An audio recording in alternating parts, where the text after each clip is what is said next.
Welcome back to the Sportsnaut NFL interview. Joining me today, Antwan Staley covers the Jets for the New York Daily News. Antwan, thanks for being back with us.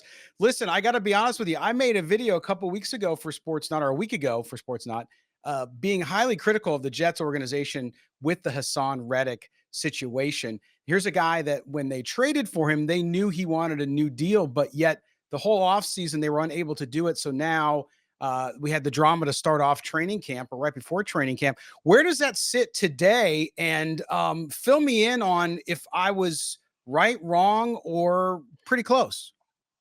I mean, I'll answer the second question first. I mean, when they traded for him, it was basically, I mean, they tried to negotiate a new deal with him, give him some extra money, which would be a raise from the 2024 season. He declined that, and then the Jets still traded for him anyway, knowing that it was a chance that this could potentially happen. And then here we are now in August. And he still has not reported, and his he's getting fined $50,000 each day that he doesn't report. So, I mean, it's starting to add up there. They don't know when he's going to report there.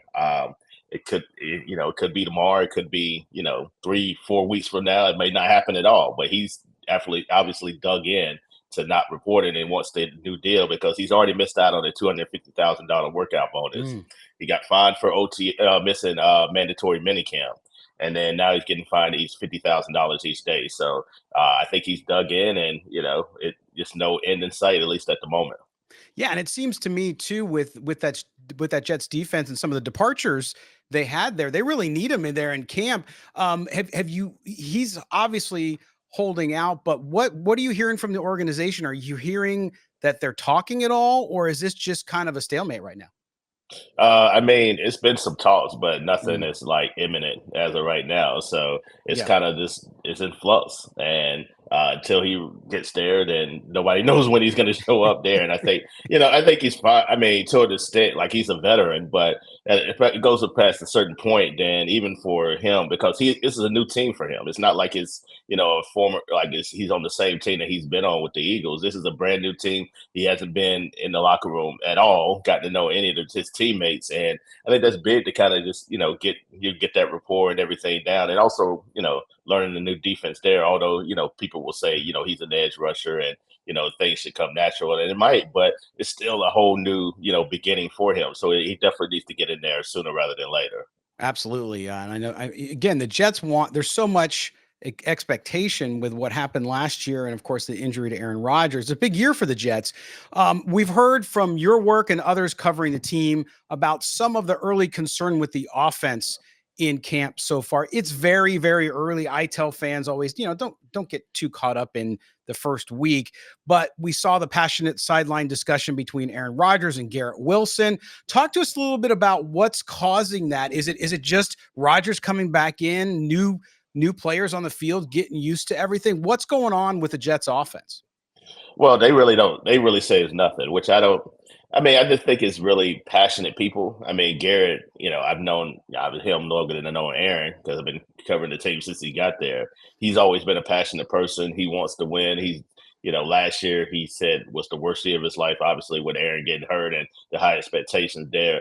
And Aaron, he's also a passionate person and, demands excellence and just, has a certain standard that he's been used to, dating back to his college days or even, with Green Bay when, he had to sit and watch Brett Favre for a few years. So he understands what it takes to win.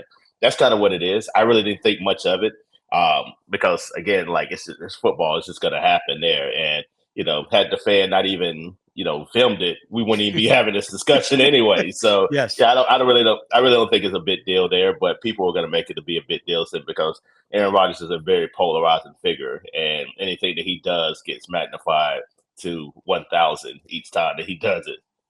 I always find it interesting when you see these conversations with players amongst themselves or with coaches when sometimes players get into shouting matches, because I don't care what you do for a living. We've all had that experience at work, right? You might be on a team with somebody, you care enough about what's going on that you might get a disagreement. And then you go through that, you get it all out, you work it out, and you move forward. So I'm with you on And that and one. they were smiling the whole time too. I mean, well, Aaron was Yeah. anyway. So it's not like it was a heated discussion. I just think it was more of a passive discussion where they're trying to get on the same page.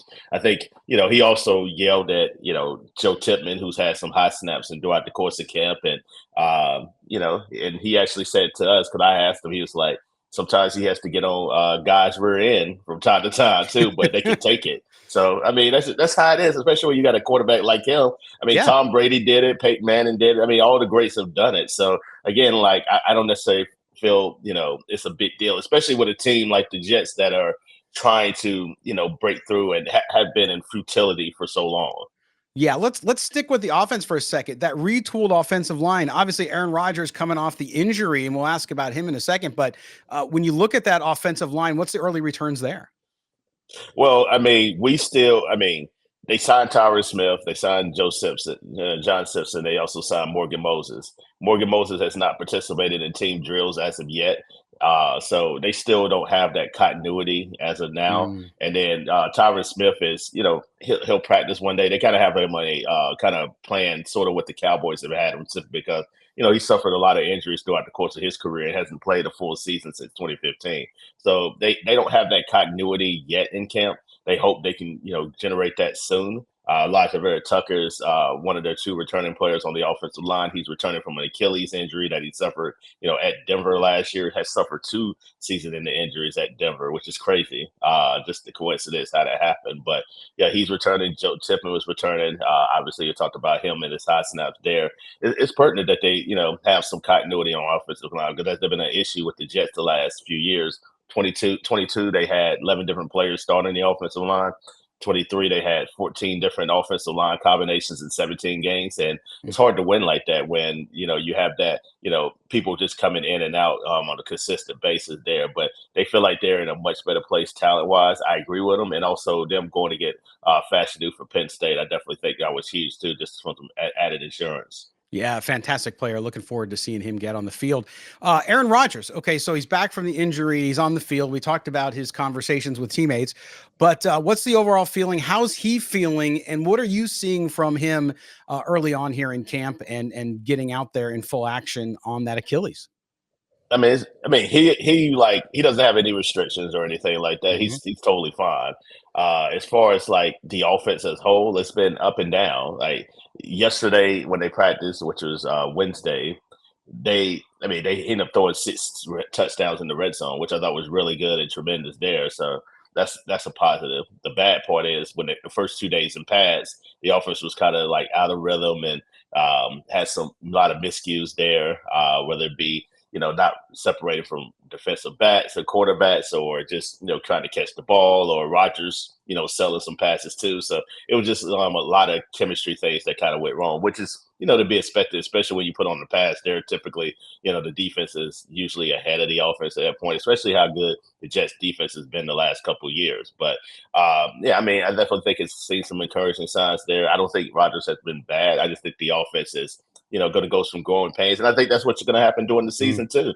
I mean, remember, he hasn't really played a full season. Like, he hasn't played since 2022. So he essentially missed all of last year. So you have to expect that there's going to be some ups and downs, too. And then you end up starting out with the 49ers. So that's whether it,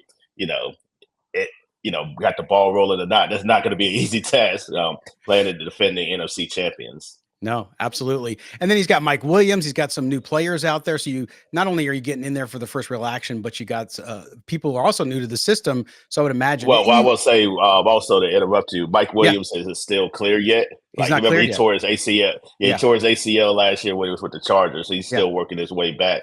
They hope that he can return by the start of the season, Season. but I don't Mm. anticipate seeing him until probably like the end of August, maybe practicing.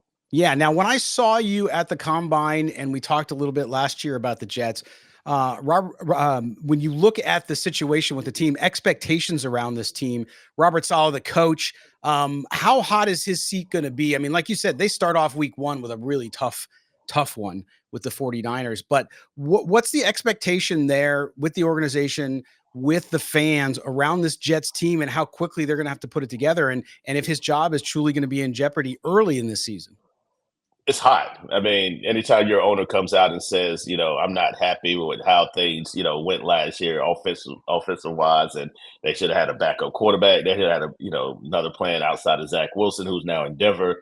It's pretty warm. I mean, I don't know many coaches that have had 3 losing seasons in this day and age and still survive. Yeah. He happened to get a mulligan because Aaron got hurt. They don't have that anymore. Like him and Joe Douglas, and even Aaron, I think, is under some pressure too, because if they change coaches, and general managers, he might be out of there too, especially considering, somebody's going to want their own quarterback, and they're going to want to go young too. I mean, do you want to hit your wagon, on Aaron Rodgers, who, at that time next year, he'll be almost 42 years old. So, I mean, you have to see that whoever it is, like, will want possibly their own quarterback. So it's a lot of pressure on everybody this year, and I think they understand the situation. They have to win. And they have to, I think they have to make the playoffs. Now, some people are talking Super Bowl. I'm not there yet because, again, the Chiefs are really good. There's a lot of good teams in the AFC. But if you can get to the playoffs and have a defense that they have, anything can happen. But they have to make the playoffs, or it could be, really wholesale changes. Yeah, and the division's tough. I mean, I know the Patriots are in full rebuild mode, and they're going to struggle. But everybody else has made big deals, signed up their guys, and done well. So I think that you look at what the Jets have to do. But at the same time, they have talent there, right? I mean, you look at that Jets team, and like you said, there's some pieces they're still waiting to gel. But realistic expectation, if I'm a fan, or even if I'm like you covering the team, I would expect them to be right there for the playoffs. Like you said, AFC's tough; anything can happen. It's going to be a battle. But at the same time, it's about time the Jets made it back to the playoffs, especially with a coach who's got his job on the line, a quarterback kind of trying to continue his legacy, even if it's sort of mixed right now with some of the off the field stuff that he's been involved with. But is that your realistic expectation is 9, 10, 11 wins? What are you thinking?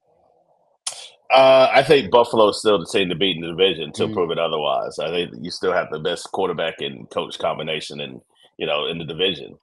Miami's a team. They had a 3-game lead in the division last year, pretty much, they just call it what they choked it away. And, you can call it what you want to, but, that's the reality of the situation. But they're going to be good. Their offense is going to be, I still think they're going to score a lot of points there. They have some questions defensively, especially losing both edge rushers to season-ending injuries a year ago. But, getting Chop Robinson, I definitely think helped them in a way. But they do have a defensive coordinator, Anthony Weaver, new defensive coordinator there coming over for the Ravens. So it should be some growing pains there too. The Jets, they're relying on a lot of people to stay healthy. I mean, you got a guy that's almost 41 years old. You got Tyron Smith. You got both of your tackles are 33 years old. And, if something were to happen to Aaron, Tyrod Taylor isn't necessarily has stayed healthy either. I mean, they have the oldest quarterback room in the league. So it's still a lot of questions there in regards to them. I think about 8 or 9 wins is probably where I would go right now. That's probably not going to satisfy a lot of Jets fans, but I think they're going to be playing meaningful games. I think you can look at their schedule to say they can win anywhere from 8 to 10 games. I mean, it's brutal down the stretch too. I think they have 7 games to end the season against teams that all finished over 500 last year. Yeah. So it's not going to be easy. If they're going to make the playoffs, they got to get off to a really, really good start. Minus San Francisco, I think they could lose that and be all right. But you got Tennessee, you got New England. I mean, you got Denver after that. You better beat up on those teams like that. Otherwise, you could be looking on the outside. You could be on the outside looking in the playoffs come January. Yeah, it's going to be interesting to watch. I think that there's the pressure's there, but I also think that they have one of those opportunities to kind of not only make the fans in New York happy, but also kind of prove some people wrong and maybe be a player, like you said, playing in important games. And I think that's what it's all about, especially in the NFL. It's tough, but we'll see how it goes. And we'll catch up with you down the line, see how they're doing, and see how much of this has come to fruition. But we certainly appreciate you spending the time to talk with us today. Greg, thank you for having me on again. All right, there's Antwan Staley, New York Daily News. Make sure you check out his information, his work covering the New York Jets.